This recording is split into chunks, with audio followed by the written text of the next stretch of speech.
Kali ini saya akan mencoba mempresentasikan basic teknik of imunohistokimia. Tahap-tahap imunohistokimia yaitu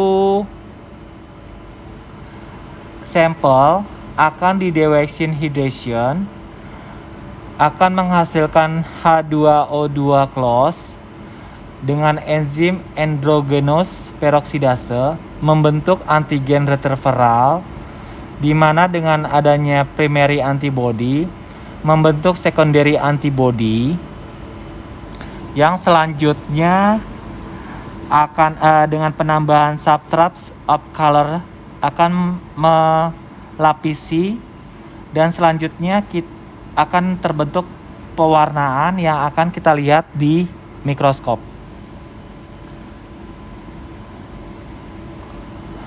Langkah-langkah awal adalah dewaxing atau deparafinisasi, yaitu langkah ini untuk membuang parafin dari permukaan sel sehingga antigen yang dicari dapat terdeteksi oleh antibodi. Teknik pembilasan yang dilakukan setiap selesai tahapan IHK ini bertujuan membuang protein dan bahan kimia yang tidak diinginkan dengan larutan PBS atau TBS.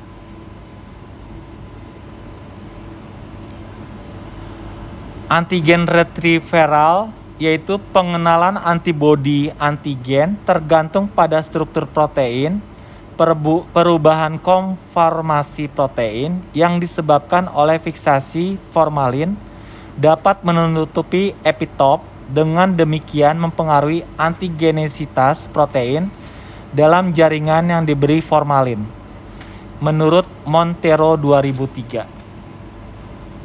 Untuk memulihkan bagian antigenesitas jaringan yang telah ditutup dengan fiksasi formalin, maka kita harus melakukan antigen retrieval menurut Hayat 2022, yaitu dengan cara melakukan pemanasan. Yang kedua, melakukan enzim proteolitik.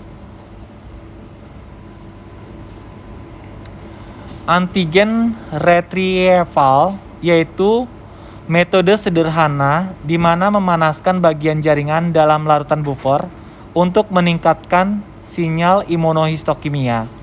Suhu yang tinggi akan merenaturasi protein, yaitu kita lakukan pada microwave, pressure cooker, water bath, atau autoclave, di mana pada reaksi ini kita membutuhkan buffer dengan perbedaan pH dan konsentrasi.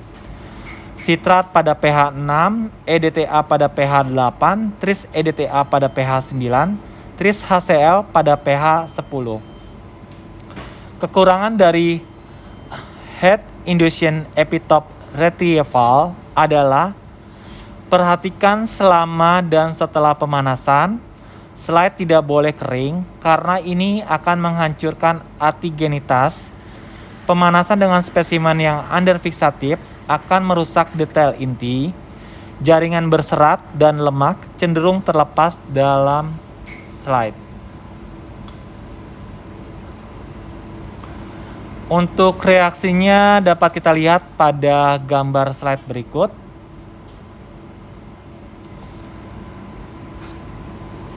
Sedangkan untuk yang kedua yaitu antigen retrieval, yaitu dengan metode PIER atau proteolytic induced epitope retrieval. Ini diperkenalkan oleh Huang et, Karen and Gregory and Mempam. Enzim yang paling umum yang dipakai pada metode ini adalah trypsin dan protease. Tetapi proteolytik lain seperti chimatrospin, pronase, proteinase K, dan pepsin. Prinsipnya adalah digesti memecah ikatan silang formalin sehingga bagian antigen terbuka. Underdigestion menghasilkan pulasan yang tidak optimal, sedangkan di overdigestion akan menghasilkan fase positif. Prosedur ini kurang disukai karena harga yang cukup mahal. Untuk reaksi dalam PIER adalah sebagai berikut, bisa dilihat dalam slide. Metode blocking yaitu untuk mendeteksi adanya di gen endogenous peroksidase, blocking serum atau faktor reseptor.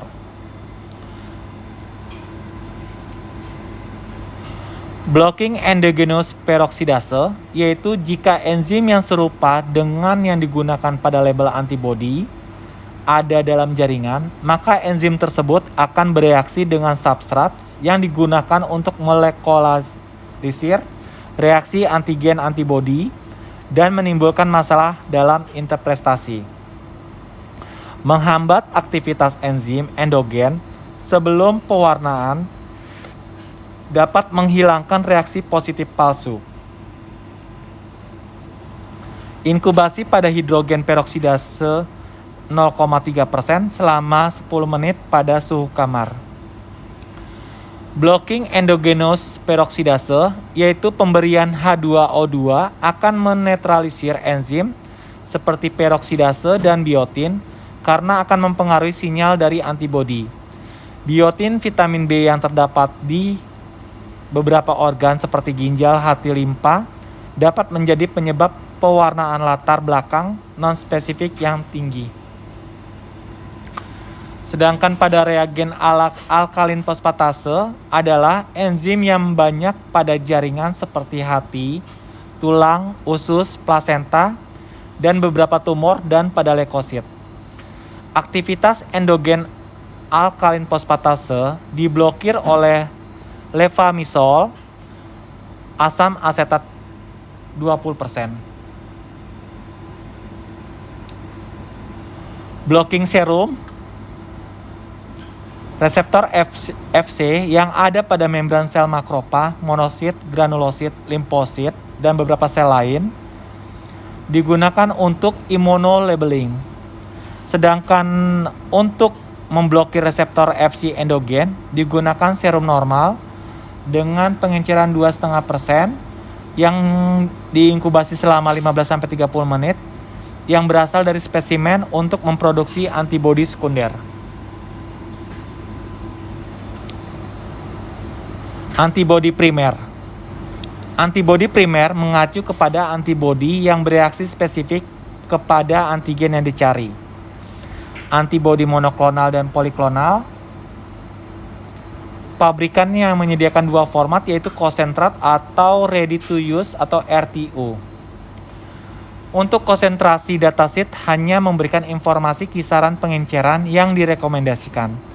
Namun pengenceran optimal harus tetap ditentukan oleh pengguna berdasarkan trial. Antibodi yang konsentrat lebih ekonomis namun memiliki kelemahan dalam waktu dan usaha saat menentukan pengenceran optimal.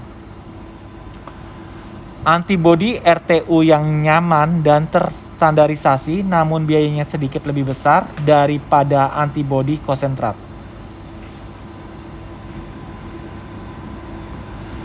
Titer dan dilusi antibodi primer. Titer adalah pengenceran antibodi tertinggi yang menghasilkan warna spesifik yang kuat dengan background staining paling sedikit. Dilusi adalah rasio antibodi konsentrat terhadap volume total pengenceran yang diinginkan. Larutan kerja yang optimal biasanya ditentukan dengan titrasi atau seri pengenceran. Untuk reaksi dari titer dan dilusi adalah sebagai berikut. Pada pengenceran 1:50 seperti ini, 1:100, 1:200, 1:400, dan 1:800. Pada titer dan dilusi 1:50, insert cell berwarna merah dengan background staining berwarna pink. Sedangkan titer dan dilusi pada pengenceran 1:800 untuk insert cell-nya tidak begitu jelas warna kemerahannya. Sedangkan titer dan dilusi pada banding 1:200 ini memberikan kontras positif maksimal dengan tanpa background staining. Untuk gambarnya seperti dilihat pada slide berikut. Proses waktu inkubasi berbanding terbalik dengan konsentrasi antibodi. Semakin tinggi konsentrasi antibodi, maka semakin pendek waktu inkubasinya. Periode inkubasi mulai dari 30 sampai 60 menit. Untuk suhu inkubasi, reaksi antibodi antigen meningkat pada suhu 37 derajat Celcius dibandingkan dengan suhu kamar. Peningkatan suhu juga memungkinkan pengenceran antibodi yang lebih tinggi. Humidity chamber harus digunakan saat inkubasi pada suhu yang lebih tinggi untuk mencegah pengeringan dari jaringan. Enzim dan kromogen. Deteksi sistem melekatkan label enzim ke antibodi primer atau sekunder agar dapat memvisualisasikan lokasi ikatan antigen. Enzim konjugat adalah protein yang bertindak sebagai katalis untuk meningkatkan laju reaksi kimia. Sedangkan kromogen adalah zat yang menyerap cahaya menghasilkan warna. Enzim label yang umumnya digunakan pada IHK adalah horseradish peroksidase, alkalin fosfatase. HRP atau horseradish adalah enzim yang mengkatalisis hidrogen peroksidase menjadi air dan oksigen. Sedangkan kromogen yang digunakan adalah HRP, yaitu 3-amino-9-etil carbazole 3,3-diaminobenzidin. Karakteristik kromogen pada IHK seperti pada tabel berikut. HRP dengan substrat 3,3-diaminobenzidin akan membentuk berwarna brown sampai ke hitam-hitaman. Sedangkan enzim alkali fosfatase dengan substrat combination of nitro blue tetrazolium chloride atau NBT dan 5-bromo 4-kloro 3-dolysil fosfatase akan membentuk warna black sampai ke ungu. Enzim label oksidase dengan substrat nitro blue tetrazolium chloride akan membentuk warna biru to purple.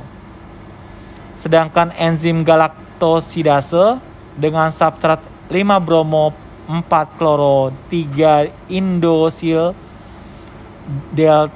beta delta galactopyrisinosidin akan membentuk warna biru. Substrat pada IHK adalah sebagai berikut. Di sini ada substrat, ada format, enzim, featuring, sensitif, dan sinyal color.